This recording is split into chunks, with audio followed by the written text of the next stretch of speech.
کہ جب اللہ تعالیٰ نے جنت کو پیدا کیا تو حضرت جبرائیل کو کہا کہ جا کے ذرا جنت دیکھیں ایک بار. دیکھ کے انہوں نے کہا یا اللہ مجھے نہیں لگتا کوئی بندہ سر دڑ کی بازی نہ لگا دے جنت میں پہنچنے کے لیے.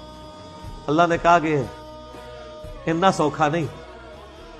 اللہ نے جنت کو ڈھانپ دیا ناگوار چیزوں سے، مشقتوں سے، اور کہا کہ اب جا کے دیکھو. جب واپس آئے انہوں نے کہا اللہ تیری عزت کی قسم مجھے نہیں لگتا کوئی بندہ جنت میں جانے میں کامیاب ہوگا. یہ حضرت جبرائیل علیہ السلام کا ایکسپرٹ اوپینین ہے، کسی عام بندے کا نہیں. نظر بھی آ رہا ہے سر، دیندار ہے وہ بھی دنیا کا کتا بنا ہوا ہے، اور جو دنیا کا کتا ہے وہ تو پہلی دنیا کا کتا بنا ہوا ہے.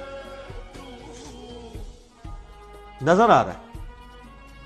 پھر اللہ تعالیٰ نے جہنم کو پیدا کیا تو کہا کہ جاؤ دیکھو جا کے. انہوں نے کہا یا اللہ توبہ، اتنا عذاب ہے اس کے اندر کہ کوئی بندہ ایسی حرکت کا سوچے گا بھی نہیں کہ وہ دوزخ میں جائے. پھر اللہ نے دوزخ کو ڈھانپ دیا شہوات، دنیا کی لذتوں کے ساتھ. کہا اب جا کے دیکھو. واپس آئے تو انہوں نے کہا یا اللہ مجھے نہیں لگتا کوئی بندہ دوزخ میں جانے سے بچ پائے گا، کیونکہ تو نے اٹریکشن ہی اتنی رکھی ہے، ایسے کڑگے لگائے ہوئے ہیں کہ گھیر کے ادھر ہی پہنچے گا. تو امتحان بڑا مشکل ہے جی. اللہ تعالیٰ انسان کو اس امتحان میں کامیابی عطا فرمائے.